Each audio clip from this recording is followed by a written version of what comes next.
Welcome back to Get the Belt podcast, home of Melanin, Magnificence, and Kingdom of Belts, where any motherfucker can get it.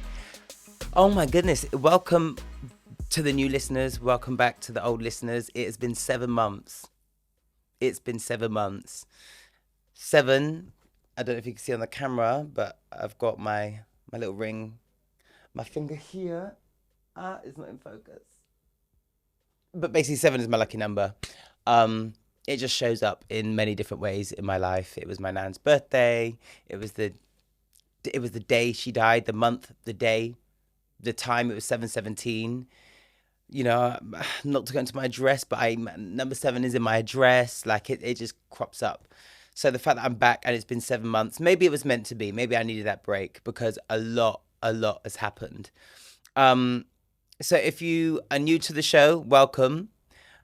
It is scary to be back. I can't lie. Like, I've been excited for the last couple of days. I booked it on a whim. I was like, you know what? I've been saying I want to get back into podcasting. I want to get back into the studio, speak where I can have that space to just talk about the things. And I did it really on a whim. I was like, no, do you know what? I said I was going to start this when I was in rehearsals for Moulin Rouge. Or when I finished rehearsals for Moulin Rouge. That didn't happen. Months passed. All of a sudden, we're coming to the end of 2024. I'm like, fuck, I've not released an episode yet. And then I was like, okay, 2025, do it. And then all of a sudden, it's like the end of January. I'm like, shit then. Like, when are we going to do this? So I just texted the studio.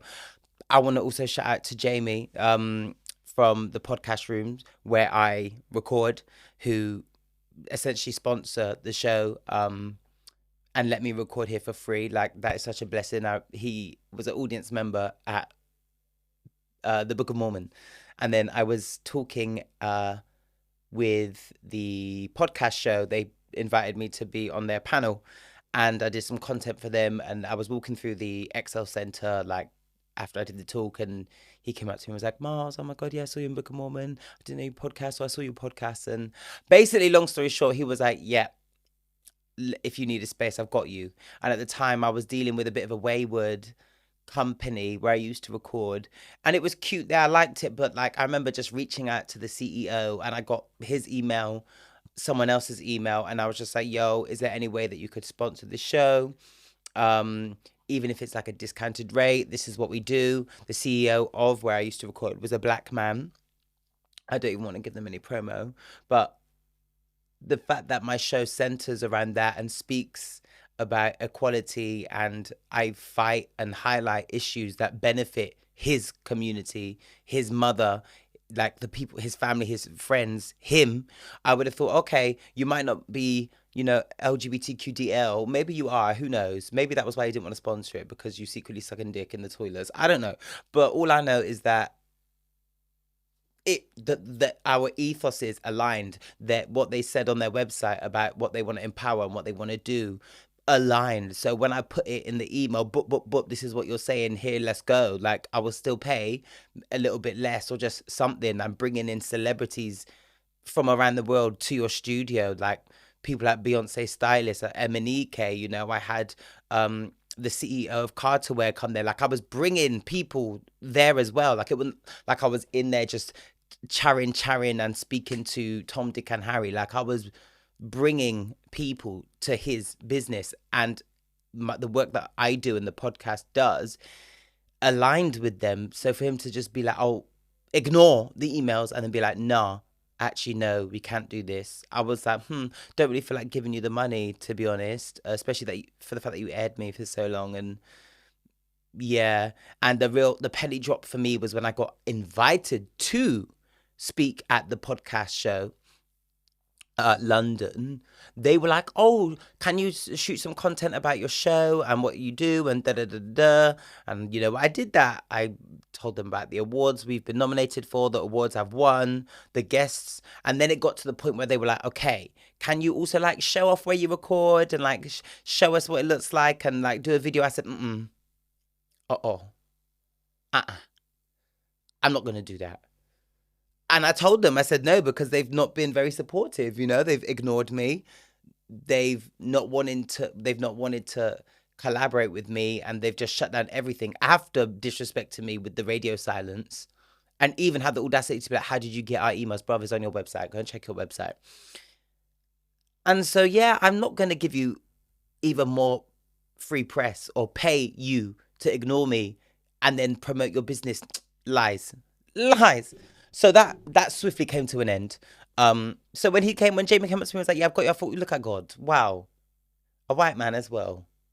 Shout out to all the white men out there that are real allies, yeah? Real allies of the communities. So yeah, shout out to the podcast room. But yeah, it's been 7 months since I've been here and recorded. The last episode I did, I was in Rent, the musical, and I spoke about my assault. And so much has happened in that time. In that time, I've been to different parts of the world. I've booked the Moulin Rouge. Even getting that. I can't remember if I spoke about this on the last episode, but I remember being in rehearsals for Rent, the musical. Now, this is real tea, girl. This is real tea. And I played Benny in it. I had such a good time on that show. Met great people, great friends, but also encountered some real cunts. Yeah. And I was in rehearsals and I got the schedule and I saw that they were working on a musical number this day that involved my character sitting on a table and watching them dance. That's all my character did. I sat there and I watched them do the things. And so I said to the company manager, like, oh, I've got an audition tomorrow. Is that my 4th round or whatever? Is for Moulin Rouge. And, you know, I'm not going to be able to make it to the final because that's our tech day and I'm not going to miss tech. But like my audition, I've managed to move it to early in the morning. So I'll travel from one side of this country back to London, do the 10 a.m. call and come back. And I'll be back during lunch. So I only miss a couple of hours and I've seen that you don't even need me. And I know my stuff already. No. Flat out, no, we're not going to do it. You have to be in the room. I thought, but why do I have to be in the room? I know what I'm doing. You don't need me. No, you need to be there. And that was a moment in my life, again, that I'm so thankful for the way I am as a person, and it can rub people out the wrong way. But I said, fuck that. Like, no, you might deem it as unprofessional. I don't think it's unprofessional because professionally, I'm still going to give you everything you need. Everything you need from me.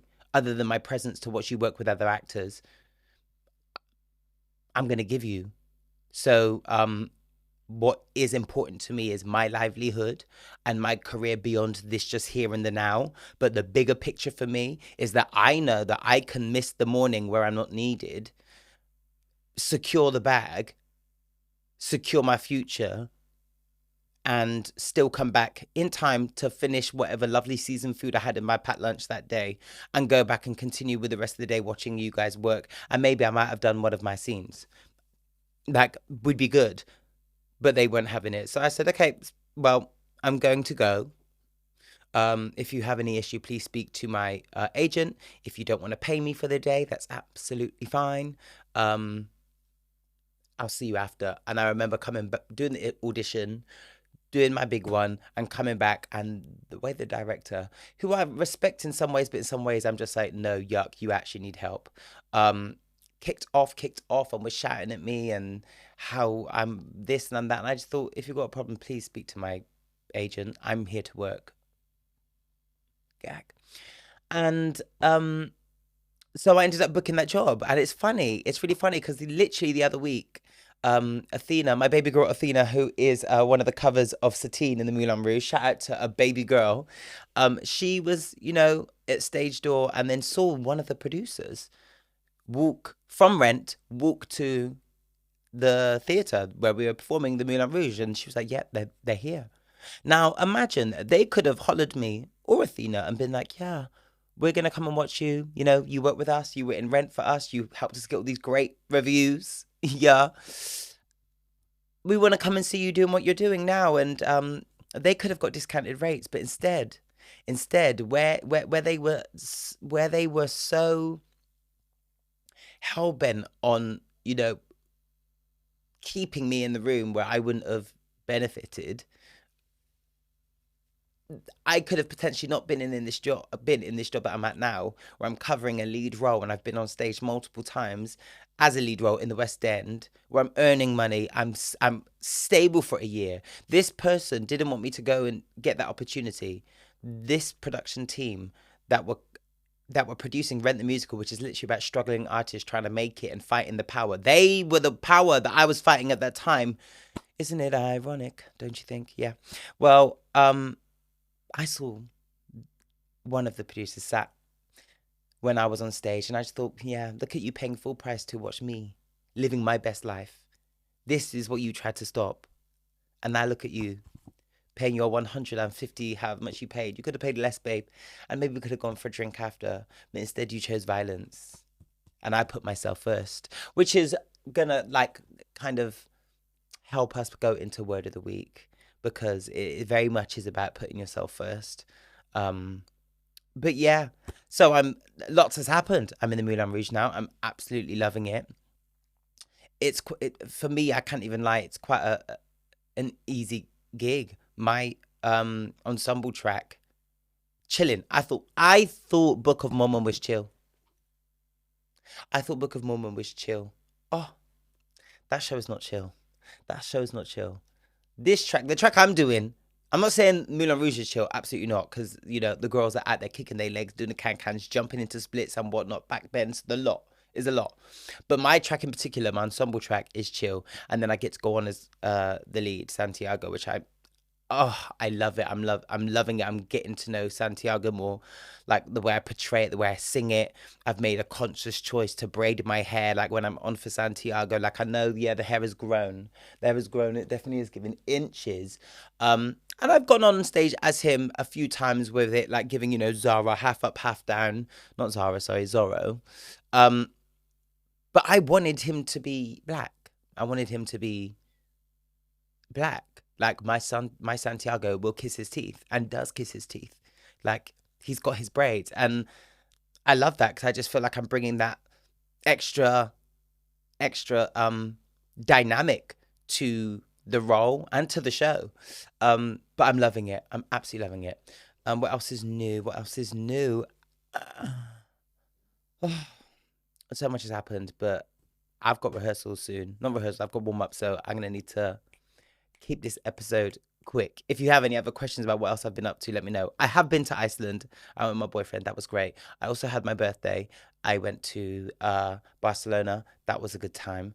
I'm also going to New York next week for Valentine's Day, which I'm super excited about. My man's ain't been before, so I made sure that this is going to be the best trip ever. It's also really exciting. Shout out to Nice Things PR, as they have hooked us up with Dr. Barbara Sturm. Lit. So a luxury skincare product. Pricey, but it works. And one of the things I love about it is that they have a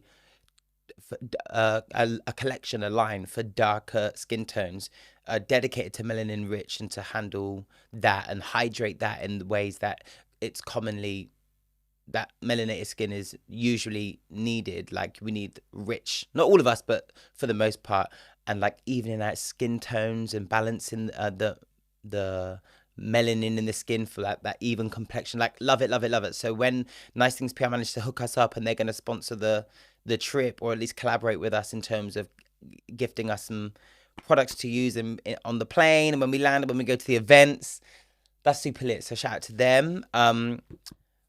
Also, I want to shout out to Dr.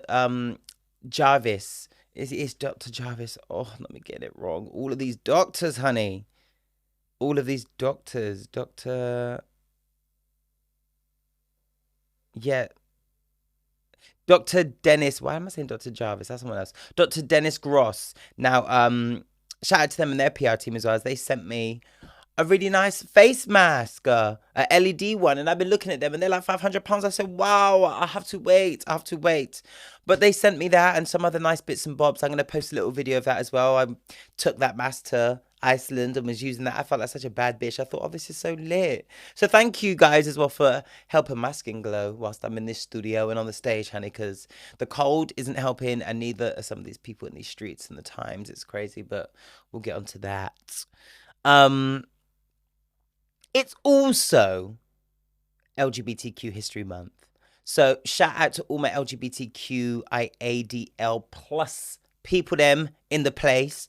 It's a tricky time, isn't it? When is it not a tricky time being a part of the community?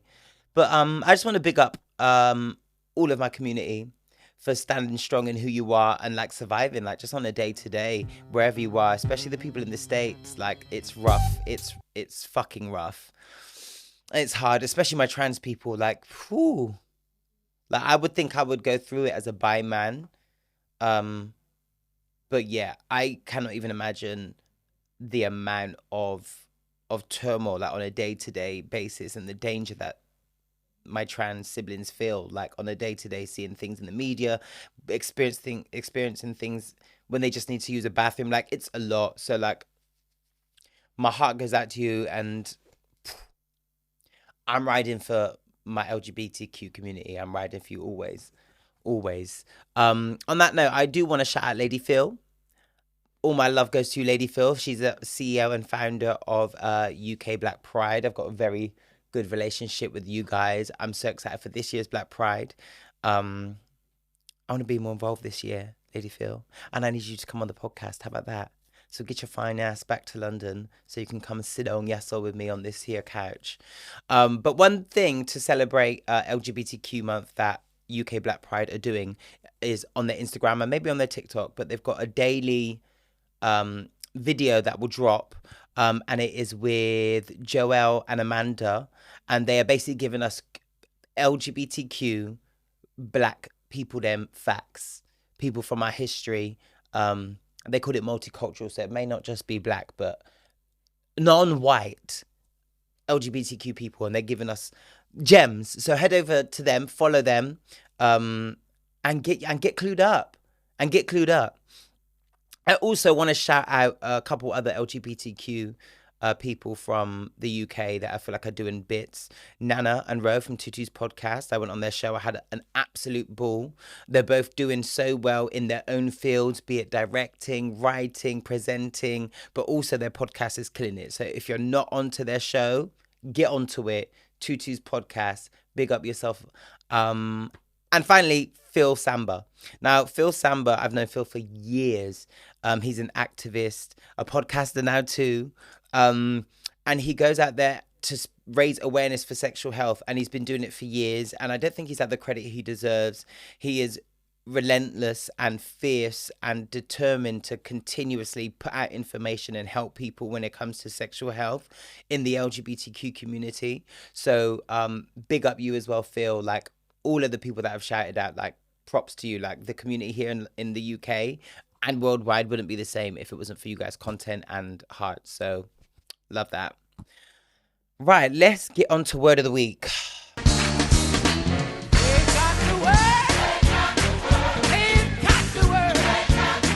Now, my Word of the Week is direct your life. Like a director. I added that last little bit on. But direct your life like a director.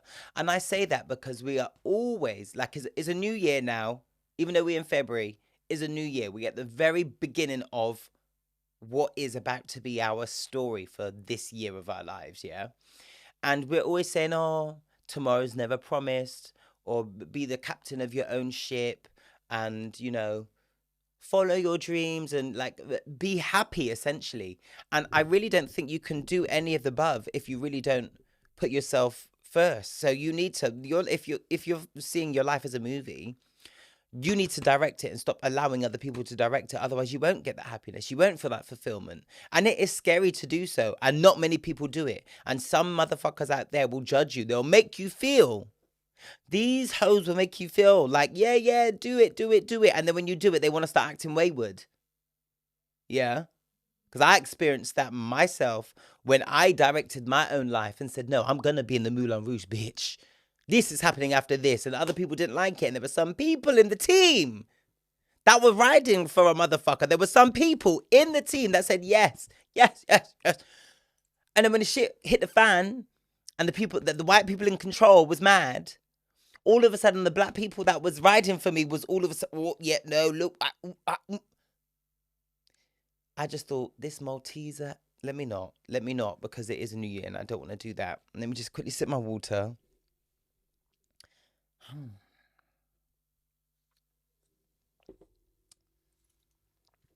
Long story short, there were people out there that went about it, that was saying, no, like, you shouldn't be doing this. Fuck you. I'm the director of my life. And had I let this co-director or someone else that played a valuable part in my life, I'm not taking away that, like, valuable. But if I had done what you said, I wouldn't be here now starring in another show. When I was asked by the Black British Theatre Awards, of which I am a recipient of, LGBTQIA plus champion 2023, you done know, for the work that I do. Had I had never been the director of my life the way I am, I wouldn't have been nominated and won that award.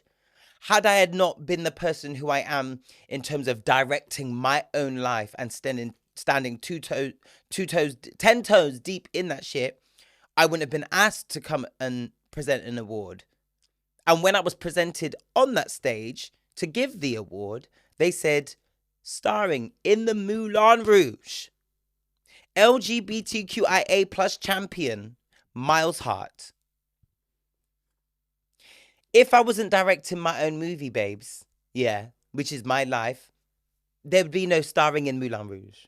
There'd be no award winner LGBTQIA plus. There'd be nothing. Which is why you man who don't do that are not getting called up to present awards or receive them. The minute you start standing in your truth and your authenticity, whatever that may look like, for some of you it may be your cunts and you're standing in it, cool, whatever. But for the rest of the listeners out there that have got other callings besides being a cunt, stand in that truth and you will feel happy.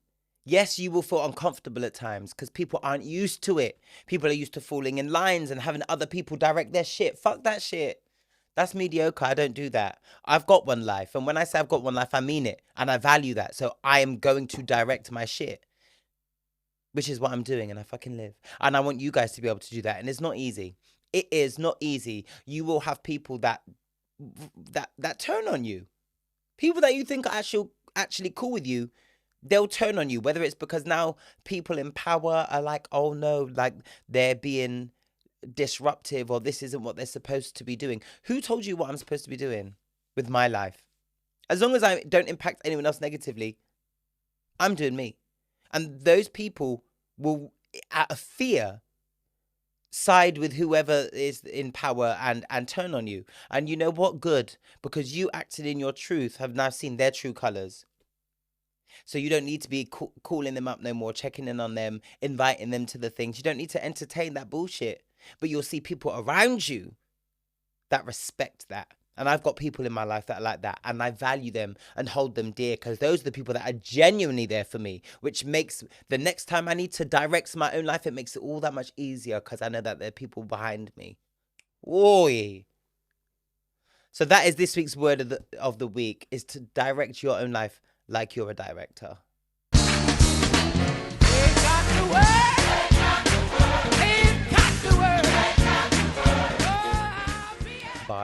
Bars. Right, let's jump into Melanin Magnificence. So on this show, I aim to speak about people ideally that aren't famous because I want to see other people win. Other melanated people getting their flowers. I wanted Get the Belt to be a space where I can do that and we can celebrate Black people, brown people, and it not just be about the issues that we face, but you know what? Let's speak about the good, because it's not everyday negative Nancy. It's not. So I did have two, and one of them is famous, but again, it's Janelle Monae. Janelle Monae, love her. But I saw a video on Instagram where she was at a Grammy Awards after party. So there's many influential people there. And she was on the mic and they started singing. The band was playing Hot in Here by Nelly. And she's singing and then she just stopped singing and said, I'm a little bit tipsy. And then she started to freestyle. And she basically said, fuck you, Nelly. Like, that wasn't cool what you did. Because he basically, if you don't know, performed at President fucking Trump's inauguration. And she said, yeah, you were whack for that. I don't care, I'm tipsy, but needs to be said. Fuck you, Nelly. And I thought, lit.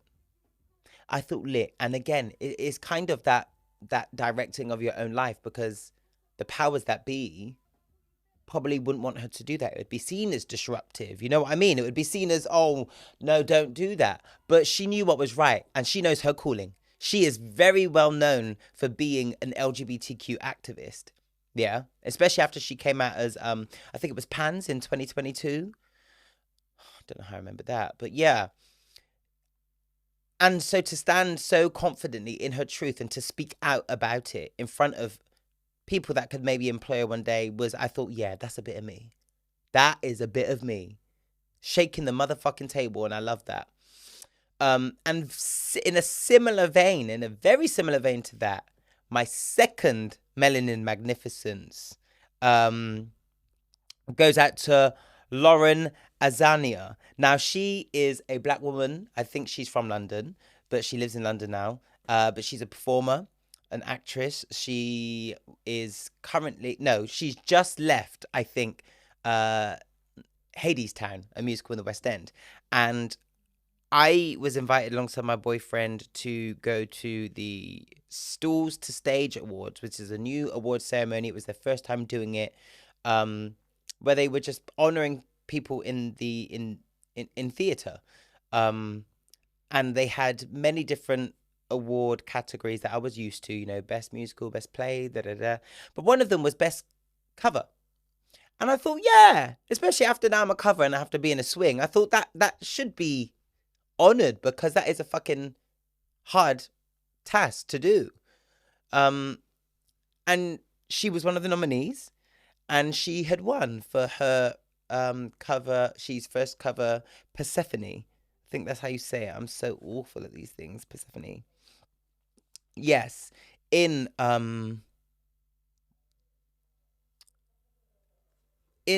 Hadestown. And she got up and, you know, clapped, and then she gave a speech. This speech that Lauren gave, she might as well have been running for president herself. Like, she was just spitting bars. And I could see it wasn't your typical, thanks, guys, thanks. Like, yeah, I just want to thank the directors and this. No, she spoke with her chest. And she said, you know what? No, we don't get the credit we deserve. She spoke out about things that matter to her and matter to other people, that the majority of performers, I feel like, especially in the West End, they'll talk about it in the dressing rooms and in the group chat. But as soon as it gets to speaking about it in rooms where there are influential people or the people in power or in public spaces, they're real quiet about it. But what does that do? Omo, what does that do? You only speaking in WhatsApp group does nothing. It does nothing. But this girl got up on stage and said, no, I'm talking the things. And everyone was clapping up, including some of the fake bitches that would never dream of saying something that honest and meaningful on a platform like that. And I said, who is this bitch? I need to know. Because I see me in her. I see people that I see inspiration in her. I felt motivated by her. I felt seen by her as a cover. And I just thought, yes, black girl, shine. Get your flowers and shine and talk and talk. And I was in awe of her. So much so that I went to watch her on my day off. Imagine going to another workplace on your day off. But that's what that would do to me. I've got such a pull to people that are, you know, taking risks to speak from their truth, no matter who that upsets. Yeah. Lauren, Melanin Magnificence goes out to you for that amazing, powerful speech. And furthermore, more magnificence for you for the show that you gave on Sunday. When I say this girl can sing, it was giving cover for who? Cover for why? Because, bitch, if that was what you were given on a Sunday matinee, I wish I got to see it at 7:30 p.m. when that voice was fully warm all day. I mean, I'm not saying that you wasn't warm, girl, because you definitely were warm. You were definitely hot, girl. Hot gal, sweet like a honey. Way. No, right, let me not get distracted because I actually need to leave for work and I can't be late. But yeah, Melanin Magnificence also goes to Lauren Azania. And I need to see whatever you're in next. And I've just also heard from a mutual friend of ours was like, oh yeah, they said that they met you. I was like, yeah. So we're like, lit. Really want to go watch her. And they're like, yeah, her story, she quit her job, like, and followed her passion to be a performer, knockbacks, and now look at her. And I thought, yeah. And that is what it is when you're the director of your own life. Like she was, like I can't remember whether she said she was a lawyer or whether I can't remember, but she's a single mother and she had a job. She said, "No, I'm gonna chase my dreams. I'm gonna do it." And look at her getting awards, giving speeches, affecting me, got me up in the studio in on my podcast talking. The impact is there. So yeah, Melanin Magnificence goes to you, Lauren. Big up yourself. Right, let's get into the next part of the podcast, which is called Myles Measures. I need to try and keep this speedy because I've got a load of questions on the email and in my Instagram where you guys let me know that the things that you wanted me to ask, answer. Right, so let's just put it out there. Beyonce. Finally got her things. Finally got album. Sorry, let me move this. Ooh. Finally got album of the year. My hair is giving Tarzan right now, but we move. Now, people are still saying and have the audacity to be like overrated. She's got 33 now or 35. Like what? Like why? She doesn't deserve it. She's not even a country artist. Bitch.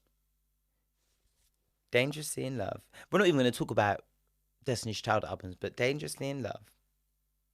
B-Day. I Am Sasha Fierce. 4. Beyonce. Self-titled, the album. Lemonade. I'm not even going to include the one that the Carter's one. The Gift. And then most recently, Renaissance. And even more recently, Cowboy Carter. 20 years plus of solo work. I think maybe 24. But definitely minimum 20 years of number ones. Millions records sold. As Jay-Z said, the most decorated, Grammy decorated artist ever. More than all of your faves. More than Taylor, Michael, Tina, more than any of the legends. But yet never won album of the year and was losing to mediocrity. Our girl finally got her things. And to see all of the people in the audience react the way they did, everyone, tears, jumping up and down, even people that were in the same category, clapping, because they knew it would be a madness if she didn't win. She's lost out so many times. So to see my fave get what she deserved for that album was inspirational. I even saw Tamar Braxton, Toni Braxton's sister, if you don't know already. She's an artist in her own right and media personality, but even Tamar was like, no, you inspired me again. You got your things. You've been trying and you've never got it. And you've worked and you've gone against the grain. You've said, no, I'm going to just do what I want to do again. I'm going to be the director of my own life. And look, you got your things. It took her long. 28 albums. 8 albums. Almost half of these hoes would have given up on 2, 3. Yeah? And that's another reason why I love that hoe. Because she doesn't quit. And everything that she does is so intentional. And it's what she wants. And that album, like, I would never thought I would be a country boy. Like, don't get it twisted. Irreplaceable, technically, I would say, is a country song. Guitar. Obviously, it's not just about having a guitar, but it's giving country. Daddy lessons. Very country. She's from Houston, Texas. She's been about it. And so for her to win that, and not only win it because I think the album is fucking incredible, but what she did by retelling the story behind country music and the black influence that it actually has and where it actually does come from. The other artists, the country artists, black country artists that she put on, and even brought people that we know like Dolly Parton onto the album. Like it was a movement. It wasn't just an album. It just wasn't a bop like or TikTok songs. It was storytelling. It was history. It was culture. She mentioned Sir Davis, the alcohol, the whiskey that she's brought out on that, which has got her ancestors' names involved. It was her uncle or great uncle. Just doing so much. And I don't know if she was acting when she did the thing. There's many memes of that, and I've seen one where it's like, nobody say my girl can act. I genuinely think that she was shocked, right? I genuinely think that she was shocked. But yeah, it was just a beautiful thing to see. And she picked up 2 Grammys. And then also let us know that she's going on tour. Have you got your coins ready? Have you got your coins ready? I've got mine ready. And look at God. Look at God. I put in my holiday in advance. I just said, yeah, I'm going to do this. It aligns. It all aligns. And I plan on seeing my girl in a good, cute cowboy outfit. Yeah. And we're going to get our fucking lives. Oh, I can't wait. I hope I get to see Blue dance this time. I never got to see Blue dance in the other tour. But yeah, I'm just so excited for the tour. I'm glad that she got her things. Other things that happened at the Grammys. Kendrick Lamar picked up, I think it was Best Rap Song. And what gagged me, the gag was the fact that it was a diss track. They Ain't Like Us, the diss track that we've seen in social media about Drake. Imagine being Drake at the Grammys, one of the biggest, if not but one of the biggest, most prestigious music events, and seeing every single one of your peers, big Beyonce and Beyonce's daughter Blue Ivy, doing up to the song that was badding you up. To see the sea of celebrities, influential people in your industry, your colleagues, and maybe some friends singing along to A minor. The shame. I don't know what I would do. I would have to either go in the studio. No, there's nothing. I think that's all I've got really for that, because just shit then. Just shit. That must have been an extremely hard pill to swallow. But now Drake's back to giving thirst traps online. I don't even follow him no more. Did I ever follow him? I probably did in my younger days when I actually liked his music. But then he started being Jamaican and English and all these other things. And I thought, yeah, this ain't for me no more. I'll leave that for you guys. Right, so keeping things in the realm of LGBTQ realness, queer baiting, I want to discuss that with you guys. Now, I think we all know what it is. It's when someone straight, adopts quote unquote queer culture to some extent, or tendencies, in order to benefit. Yeah. In some kind of way. Now, I didn't know who this rapper was, but I don't know. An NLE Chopper. I saw this on Instagram. Black American rapper, straight, had posted some pictures from a professional photo shoot that he did. No, my hair is looking mad. He did a photo shoot where he had a little piece of ass out. No, he's not a bad looking man. I've seen better asses, but it was a cute little ass. He didn't have his whole ass out. He had I'll put the picture right there. You can see it, but the top bit of his bum cheek was out, and he had his back to the camera. You could see it. And he allegedly was getting backlash saying you're queer baiting. And then he had posted a video where he was like, I'm not doing this. This is just the body that God gave me, and I'm just honoring the perfection that God has given me. Can I not just get my own ass out and not be called a gay baiter? Can I not get out my own ass cheek? And I thought, you know what? Fair dues. Do I believe he was gay baiting? or queer baiting. In all honesty, if you'd have asked me off the jump, I may have said yeah, but after hearing his response, and I like to do that before I respond, I'll do my little piece of research.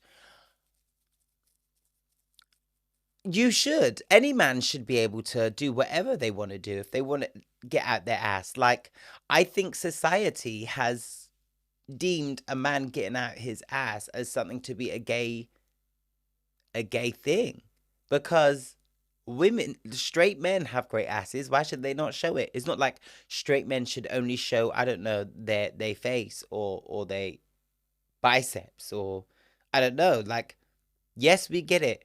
Gay men, queer identifying people will have anal sex. Like, that's what they do. So that it gets used a lot more. But that doesn't mean that straight men don't have anal sex. Gag. So, with that being said, yet most importantly understood, I don't think so. I think he was being himself and he thought, yeah, no, I look fucking fine. I like the way I look. Let's get this motherfucking ass in the shot. Women will like it. Men will like it. Some straight men will like it. Some queer men will like it for other reasons. Non-binaries will like it. Like, if that's what they like. I don't think it necessarily is. I feel like what I find to be queer baiting is when I can see it numerous of times. And when it is something that is, you know, real gay. Like, actual gay.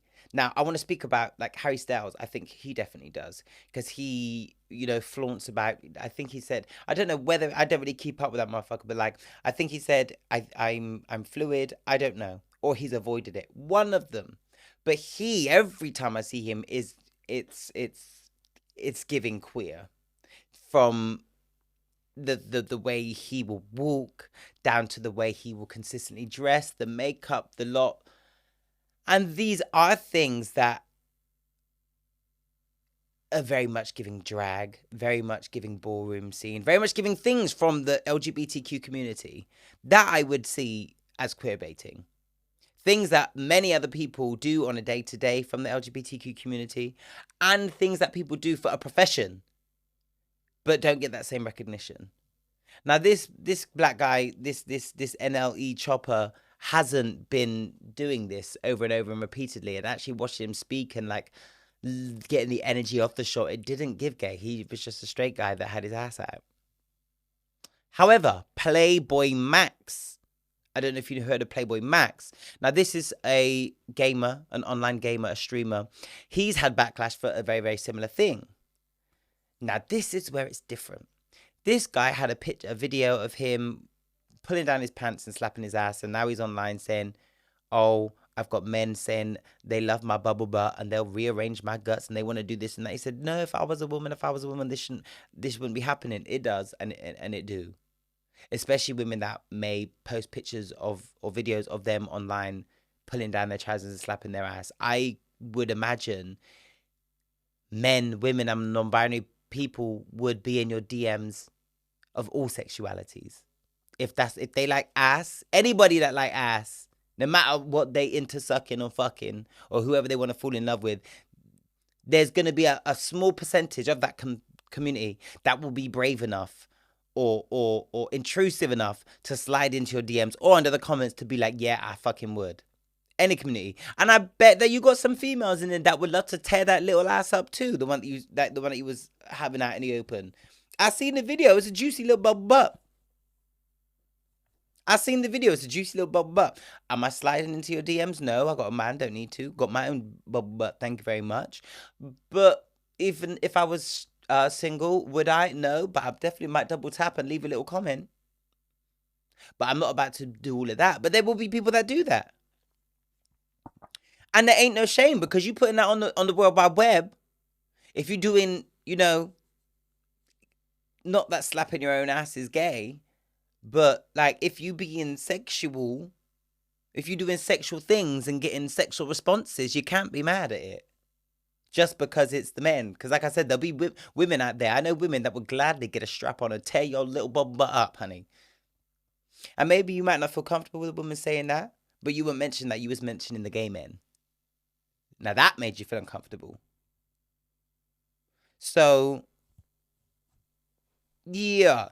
What also I wanted to add to that is there were videos of this baby boy Max on where he was caught on camera actually saying, "Oh yeah, if you do gay shit, like you get more views and you do this." That is queer baiting. There were that literally is for benefit. Remember I said earlier on, doing things from the LGBTQ community that will give you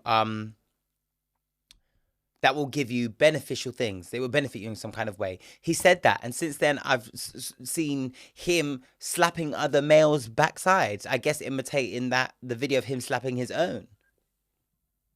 So you out here mad at these men wanting to do things to your bubble butt, but you are out here getting yourself recorded slapping other men's bums. But you're mad. You're the one behind all of this, babe. Like, and fair enough, in his video where he said, I don't like it, he did say, yes, it was me and I'm going to stop doing that. I don't know why. If you did it, then that's going to happen. Women get that shit all the time. Non-binary people get that shit all the time. If you do sexual things, expect sexual responses and expect them from everybody. Yeah. Because it's not the SWW, the straight wide web. It's the world wide web. And in this world, there's everybody, babes. Lesbians, bisexuals, you know, gays, yes, pans, all of the people them. So just think a little bit more, yeah, before you do that. Don't be mad. Because you literally called that. It's very much giving the law of attraction. And you attracted what I would expect you would attract. Do you know what I mean? I don't know, maybe other people feel differently, but it's my podcast, so the fuck out of here. Right, lastly, okay, right. I was going to speak about Bonnie Blue, but the time, guys, the time. Right, so, okay, I'm going to keep this short and sweet, yeah. Bonnie Blue, white girl, blonde girl, OnlyFans, does what she wants to do with her body. Recently has been in the news for sleeping with over 1,000 men. It was 1,057 men. And she's calling it feminism, and she's proud of it. And there's been a lot of different reactions. I will never, ever judge anyone for doing something that they want to do with their body sexually, as long as it's not harming anyone. I think men, women, non-binary people, anyone alive, any sexual being should have a right and ownership and autonomy over anything that they want to do with their body, whether they want to sleep with one person, 10 people, 1,000 people, whatever the fuck. If they want to make money from that, do you, girl? Do you? But to find out 1,000 people in a day, like, don't get it twisted. In my whole days, I think the max in a day I had was 3, let's even say 4. 1,000. And I know that she was the one getting fucked. She was getting penetrated. Now, I'm presuming she had all the things, the lube, maybe condoms, I don't know. But, like, that is a lot. I don't even understand how the math is going to be, like, 1,000, how many seconds they need to be. A lot. Now, I don't really want to spend too much time on that necessarily, like whether she should or she shouldn't. Like I said, do what you want to do, girl. Make sure you're safe. Make sure that other people them are safe. I know her video got taken down because apparently on OnlyFans they couldn't determine whether everyone was legal or not. That's something I don't really agree with. But if she has made sure everything is legal, then cool.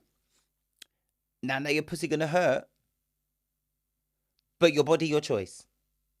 And for me, I'm pro-choice in all senses. Yeah.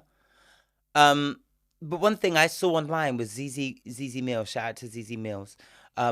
Saying that she finds the double standards of it mad. That if a man was to say, you know, I've slept with this many people, he would get like shunned or told he's a gallus and da da da da da. this girl's getting slut shamed as well. There are people out there that are saying, yeah, do you, like me. But I think it's really interesting, and this is maybe another podcast episode I could get someone to speak to about this. But the landscape of like men, women, and what society expects from them is, I think it's really, really shifted. There are a few things that are still very much ingrained, you know, in society due to patriarchy and um oh my god, what's the term again where you don't see it? Sexism, but misogyny. But I definitely think there's a big shift as opposed to 15 years ago, 20 years ago, like huge. But we'll save that for another time. Yeah, because I got to leave ASAP Rocky, honey. Right, let's get into your questions then. That's all I've really got time for in terms of pop culture. So yes, it's now time for questions. If you're watching this, you're probably going to be thinking, Myles, what the fuck? You look a little bit different. You just changed your hairstyle. And I might even sound a little bit different because it's now not like 5 o'clock in the afternoon. It's 9:30 in the morning, and I had to go and come back and record this and make sure that this was done. So I'm going to get to the questions now. As you can see, I've got my phone with me. I've got the people that answered all of these. Well, people that submitted their questions just here. So I'm only here for half an hour. And there's quite a few. So we will select some of these. Okay. So this comes from Abby Webster. How do you maintain balance between fitness, work, sleep, relationship / social life? ? Love heart. Now, I'm someone that is always like balance.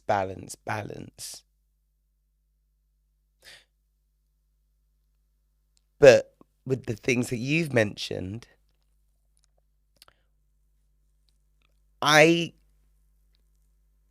don't know. If I'm really being honest, I know that my sleep does suffer, and for the last like 6 years, really since I started the podcast and like when I got another job in fitness, I think my first one was at Soul Cycle a few years ago. With that being such an early start, I think the earliest start I had when I was working there was 5:45, and it's been similar when I've worked for in other areas of fitness, be it my personal training. Follow Nice Things Fitness if you need a personal trainer. When I was at Rumble doing HIIT classes there for them, the start times were anywhere between 5:30 and 7. 7 if I was lucky. So being in a West End show, finishing when I was in the Book of Mormon, it was like 10 o'clock, which was lovely. By the time I got home, there was already not enough time to fit in 8 hours of sleep. So I'm really quite used to already functioning very well off of like 6 hours. Now I don't know if that's gonna be good for me in the long term, girl, but for now, whilst I'm like this age and able to function as so, I'm okay with that. I would rather hustle hard now so when I'm a little bit older, I can chill and not have to do all of these crazy things. So sleep definitely isn't where I would like it to be, but 6 hours is good for me. In terms of fitness, work being theatre, the podcast, I also work in a clothes shop. I'm also a personal trainer. Is that the only jobs I've got right now? I think so. And, you know, my relationship and social life. My social life took a big hit. But I think in the best way, because before I feel like I was being social just to be social, just to do what everyone else was doing, which is go out, have fun, have drinks. And then I really like deeped, especially when I started the podcast, like, no, these are the things I want to do with my life. This is my like life purpose. So do I really just want to go out and spend money on drinks and be hungover the next day when I've got X, Y, and Z to do? No. So I really started to like redefine and reprioritize what I wanted to achieve for me. And that did mean that, no shade, but some of the pointless nights out, not that they were entirely pointless, like I'd have a good time, but the things that didn't carry as much weight in my life, the things that didn't like necessarily fulfill me as much as releasing a podcast or getting to the money or going on holiday or spending time with my partner, or back in the day it was just dating. Like, it wasn't, those kind of things weren't ticking any of the boxes on my list.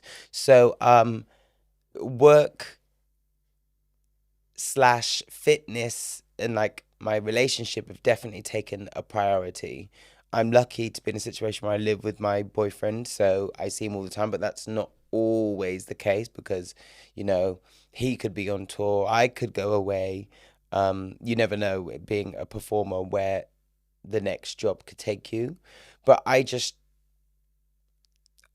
try and be productive with the hours I have in my day. And this is actually funny you should ask, because my boyfriend and I kind of like had a conversation about, you know, this man thinks I be ADHD. Like, I know I was right. When I was growing up, was recommended by the teacher to get a test for ADHD or learning difficulties. They used to call it back in the 90s. Maybe they still call it now, I don't know. But I went for the test and they were like, no, you don't have it, but you definitely got something. Rude. Um so he does think, Miles, you can sometimes be really affected if you don't get all of these things done, and it can be a lot. Let's discuss that. So one of the ways that I do balance it out is by making sure I wake up early, which I said about the sleep. Even if I don't have to be at a gym or anything like that, or with a client, I just like to be up by like 7 so I can use every single hour in that day to achieve the most. I like get satisfied by achieving things. And that is, if I want to meet my best friend, if I want to take my boyfriend out on a date, knowing I have to go to work or record a podcast like today, I'm up, it's 9:30. I've already done my skincare, done the things that I like to do to like keep me grounded and make me feel happy. But I'm now recording, and then after this, I've got to run some errands, and then I've got to go and do one other job, and then I'll hit the gym after that for half an hour, and then I've got to do my show tonight at the Moulin Rouge, and then that's 11 p.m. So like I do so much in the day, and to ensure I can get a balance, I get up early. If I'm being honest, that after all of that spiel, it is about just me getting up early. I get up early so I can fit in all of these things: my fitness, my time with myself, my time with my partner, time with friends, time to do the work. Yeah, it's about using the same hours in the day that Beyonce has. Very that. But I can struggle, and I have noticed since being like productive with work, I don't see my friends as much. But like I said, that's what booking holiday is for as well. But I do try, and after this question, I'm gonna try and actively see like 1 or 2 friends a week. Maybe that's not even enough, but who knows? Next question. Oh, there were 2 emails that I wanted to read out as well that were a bit more detailed and a bit more juicy, girl. That I'm reading currently from obviously the Instagram, and it doesn't let you type that much, but right. So this comes from Sophie.etaj. Hey girl. It says, what's your skincare routine? X, your skin is always glowing. Purr, purr. I quickly want to shout out to Dr. I always go to say Dr. Jarvis. Jesus. Dr. Dennis. Dr. Dennis. I quickly want to shout out to Dr. Dennis Gross, because their PR team hooked me up. Now, I've always known about these LED masks, and I used to go and get them back in the day, I'd pay for like £30 for like a 50-minute session. But their team kindly gifted me a really nice LED mask. They gave me some exfoliating peels, acid peels, and a cute serum, a wash, and they gave me a load of things. It's really cute. I'm gonna put up a reel at some point. Um, but I've recently added that into my routine for the last like month. I think they gave it to me about a month and a half ago, and that has ensured I'm using exfoliator because it came with the nice little pills at least twice a week. And the LED I use every day. It's only 3 minutes. It's so handy, and it's got these little eyes and a space for my mouth so I can still like drink my coffee with the straw and all of those nice things.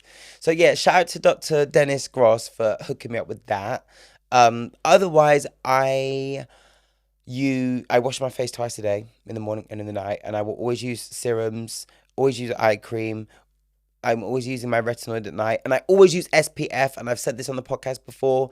Black people, please, factor 50. Just because you dark doesn't mean that you're now immune to wrinkles. Does not mean that you're now immune to skin cancer. First and foremost, any motherfucker can get skin cancer. Yeah, no matter if you light, dark skin, brown, whatever. Like everyone can get it. So I've used factor 50 now for at least since Erdang, so like 10 years.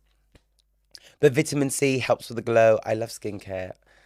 I could do a whole skincare podcast, but let me leave that for the other girls. But I love it. But always use a serum.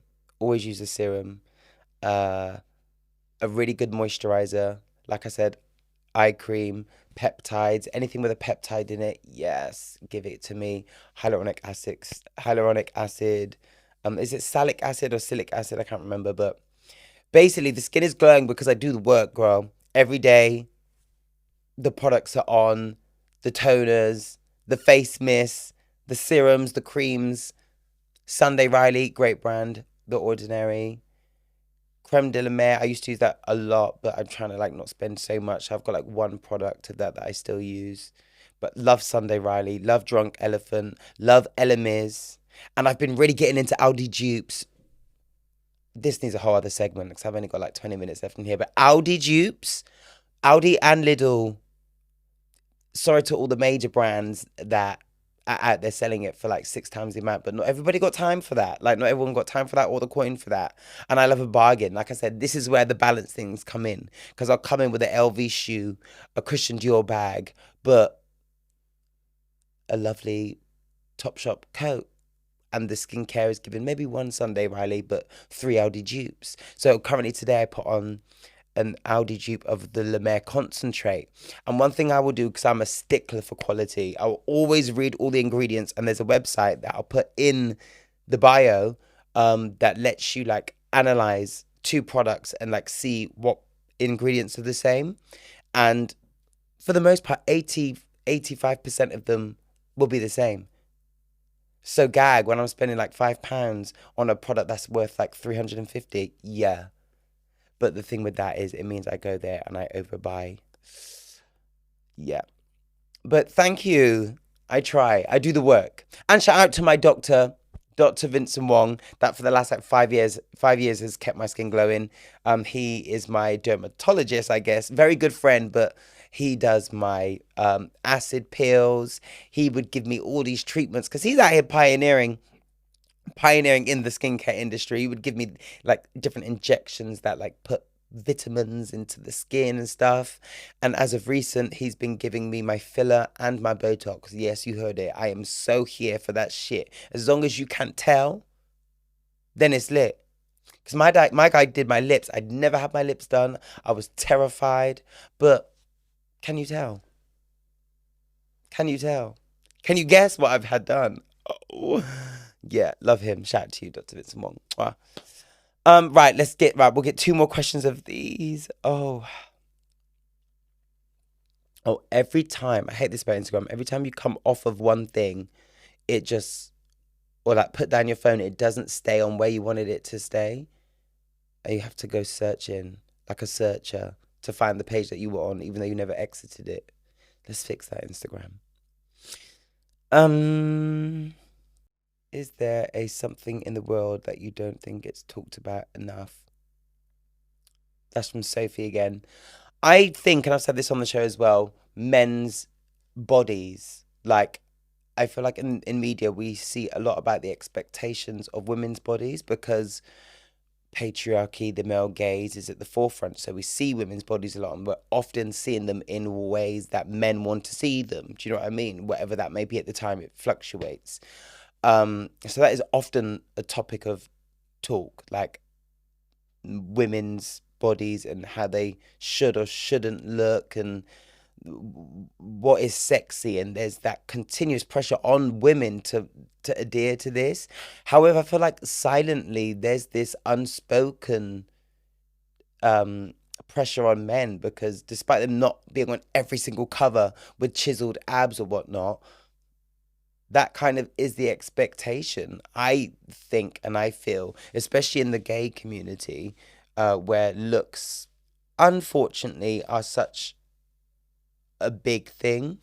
Um, but yeah, men's bodies are not feeling comfortable and confident in it because is like because it's not at the forefront. It's like, oh, this isn't even a thing that a man would think about how they look because we just look at women. No, that's fucked. Everyone looks at everyone, and men, the only real portrayal of men is that slim, washboard abs, and done. And if you don't fit that, then you're just irrelevant. Like there'll be bigger guys out there, don't get me wrong, but they're never featured in any kind of sexy magazine spread. It's always the ripped guys in Hollywood on magazine covers. That's what it is. Whereas at least despite the struggle that women go through, you've got your Lizzos, you've got your curvy girls. Ain't no such thing as a curvy guy. Like the hashtag that it's not known. It's just it goes unspoken. And it's a pressure that I felt as like a thicker guy that has to work extremely hard to just stay not overweight, if I'm being honest. Um, but yeah, I definitely think men's mental health in relation to their body is something that doesn't get spoken about enough. There's many conversations about men and how to get fit, but that's the point, really. I'm gonna answer a couple more from Heather, and then I'm gonna get to the emails that I was telling you about. So this comes from J J Carfig on Instagram. Best dating apps 2025 slash best boundaries and how to establish them. Well, praise God, I'm not on any dating sites. And after having conversation with some of my besties, apparently it's all changed. Back in the day, for me, it was like Tinder, Hinge, and Grinder. And don't come for me. I would use Grinder not just for hookups, but I would use it to date because I was always searching for a soulmate. That's what I wanted. I really wanted that. And so, like, even when I would have my little hookups, I'd be like, oh, do you want to come out for dinner? I can cook and da da da da da. But yeah, apparently that's all changed and there's all these other dating apps right now. So I can't help on that. But Hinge, Tinder, I think they're still out there. Um, those are good. And best boundaries and how to establish them. Well, oof, I ain't trying to be lied to. I've been lied to so many times. And so one of my biggest boundaries is trust. And how to establish them, just say it. Say it with your chest. Like when you go for that first date or even before you go on a date and you're in that initial talking stage, don't feel the need to impress anyone. Don't feel the need to impress anyone and just say, oh yeah, these are my not to say boundaries, but these are things I look for. Like that's a typical thing. So these are things that I value, and just say trust. All the things that you value and state them before you even get to go for that coffee or you get to swallow in that dick or whatever you're about to do. Just let them know like how you roll.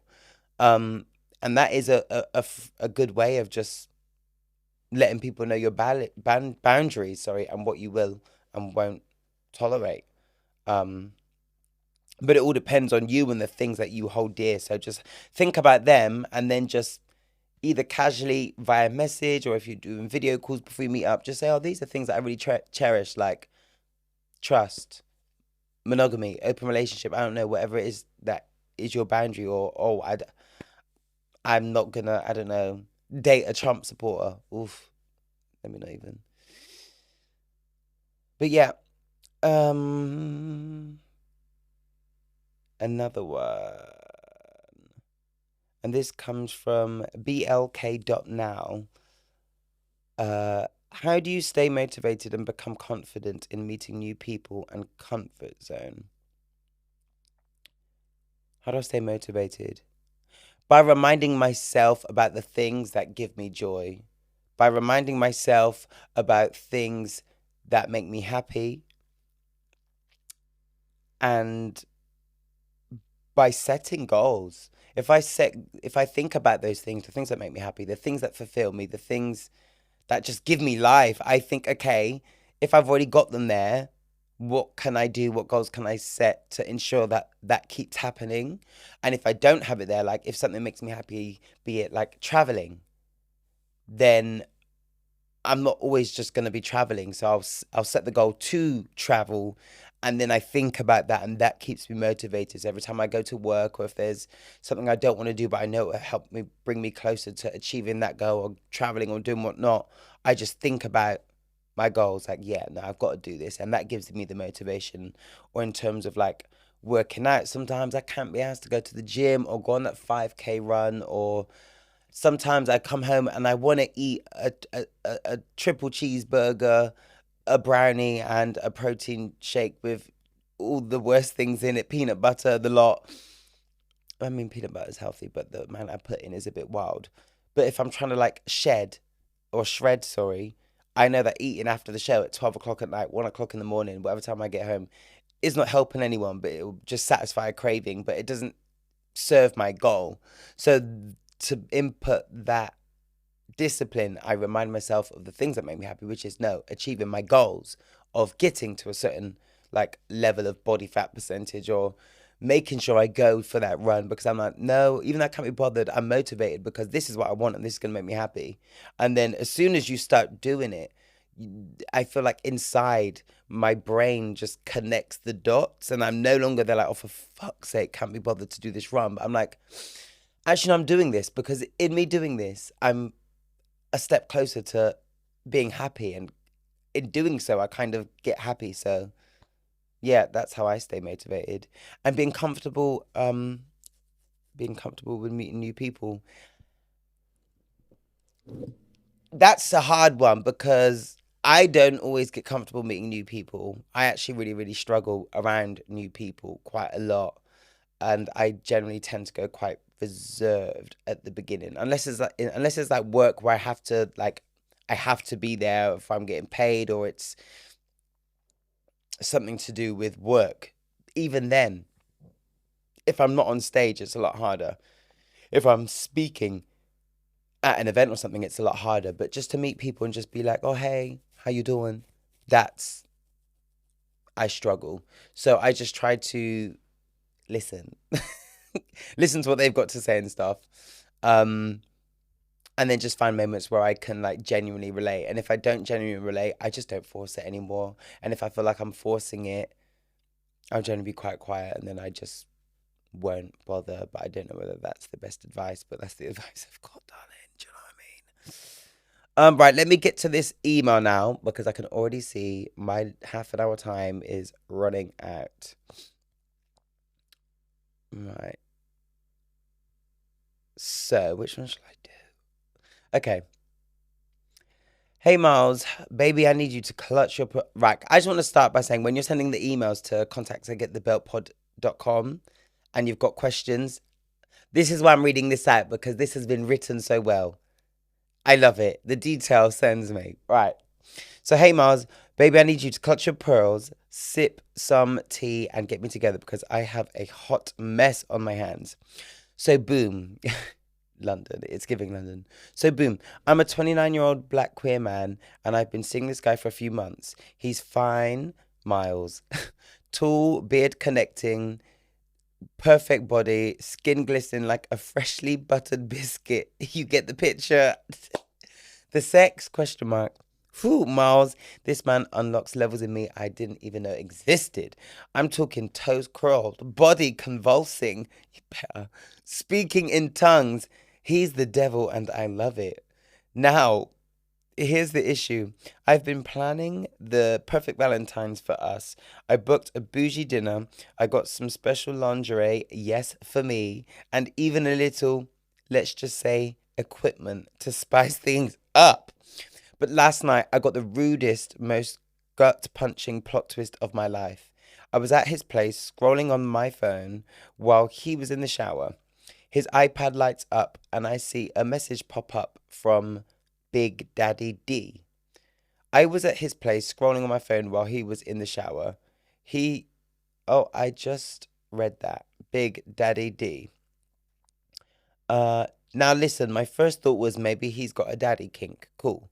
But baby, I clicked it. Myles, it was his husband.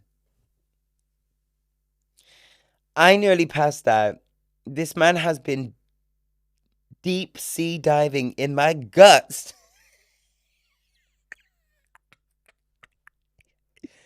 Whoa, I know that's right. This man has been deep sea diving in my guts for months. And the whole time he had a whole spouse. And the worst part, Big Daddy D's message said, looking forward to our Valentine's getaway, baby. Let's make it one to remember. So now I'm sitting here with my waxed and ready self, a non-refundable dinner reservation, and a bag of freaky goodies with no receipt. Why do I confront him? Do I pull a waiting to exhale moment and set his car on fire? Do I still take myself out and be the bad bitch I am? Or do I reply to Big Daddy D and let him know his man is for the community? Myles, I need guidance. This ain't just tea. This is a whole scalding pot. Help me. A hot and betrayed baddie. Leave. Okay, right. I'm gonna give you like two types of advice. My old toxic. No, yeah, no. Let me not even do that. Because also, this isn't just a fuck buddy for you. You said you've been seeing him and the whole thing, and you're planning like Valentine's Day. So it's not a case of go do whatever if the dick is that good and he be in your deep sea diving in your guts like Ariel.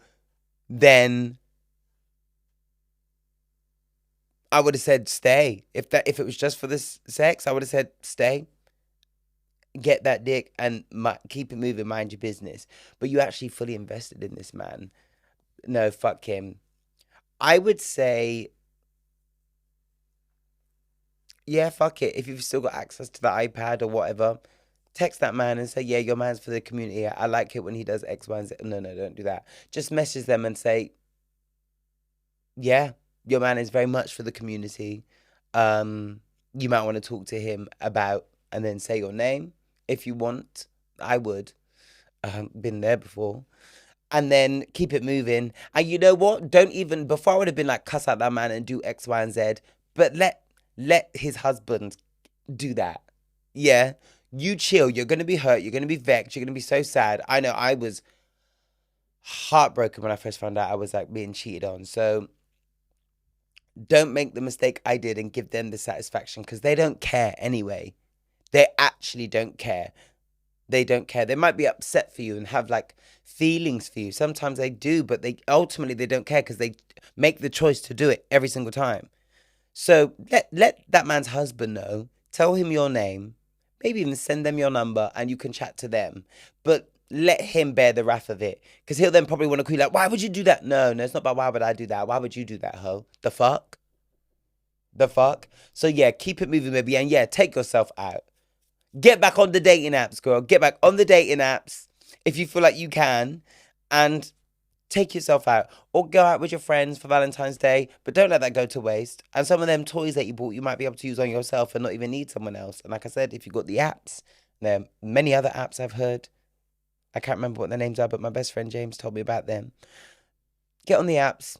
I don't know if you booked a hotel. I think you said a dinner reservation as well. Do you, boo? And let the man's husband take care of him. Disgrace. I did have another question titled, "My best friend's man is in my DMs," but I actually don't have time to answer this, and I'll answer that one next week. But that's all I have time for in terms of questions. Thank you for subbing them, and I'm so sorry if I didn't read out all of the questions. Well, I'm sorry for not reading out all the questions from Instagram, but I will look at those when I'm in the studio next week with my special guest.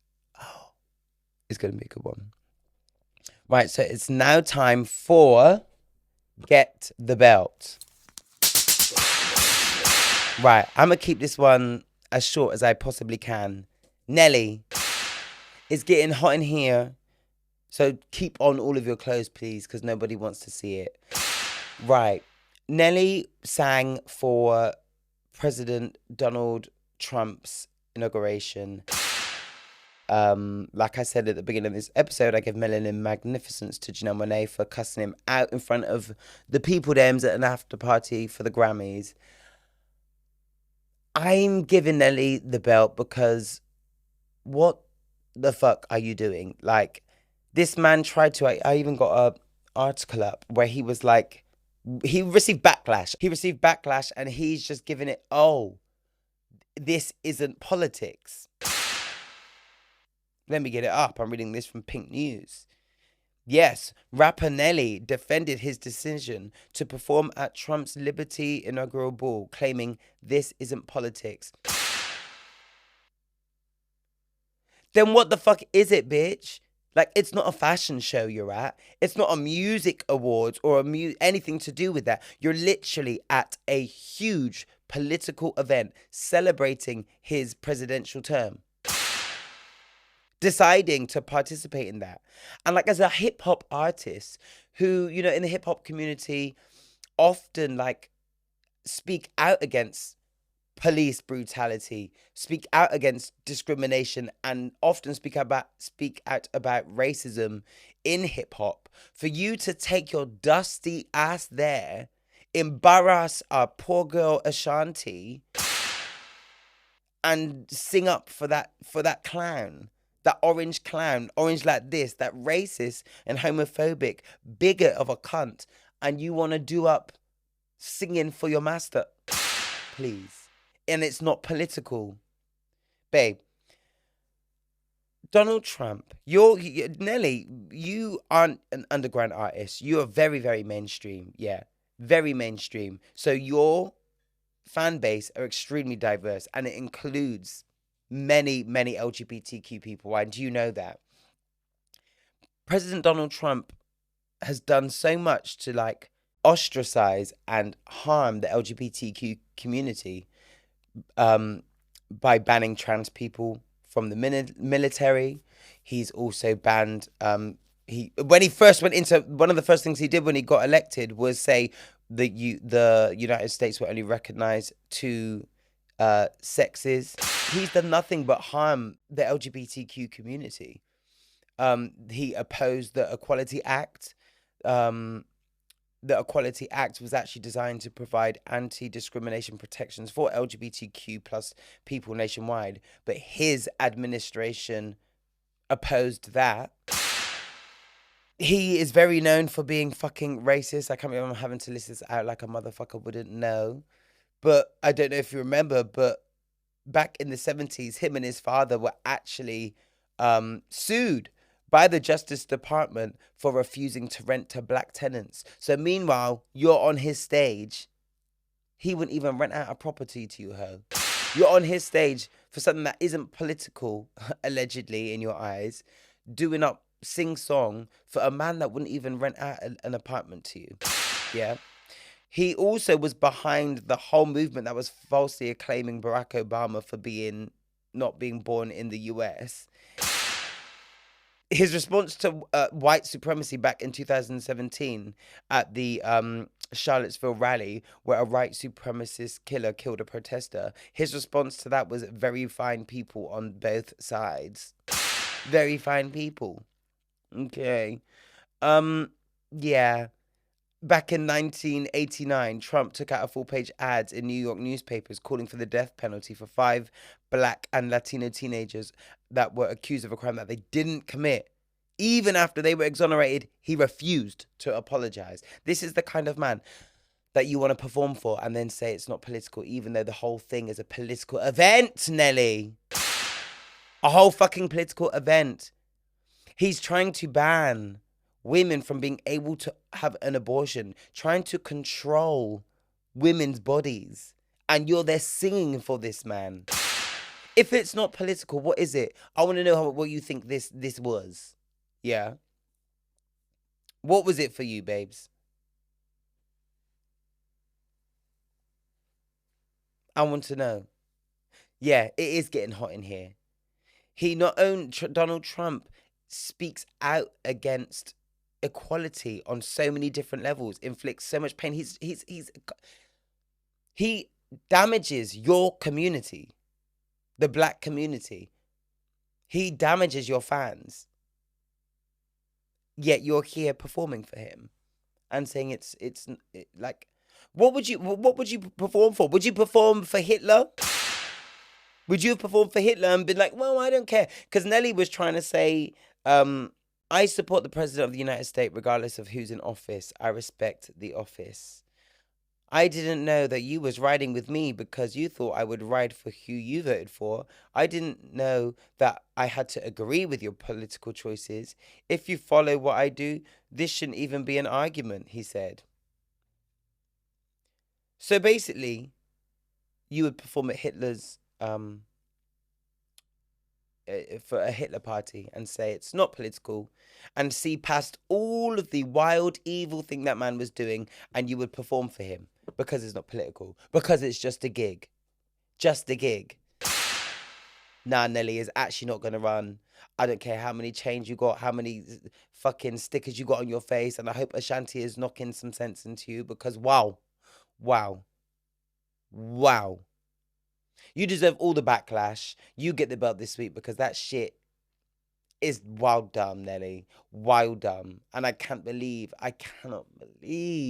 that you would do that and be shocked at the backlash. Literally, after George Floyd's murder, he didn't speak out against police brutality, but decided to say, oh no, we need to focus on crime and law and order.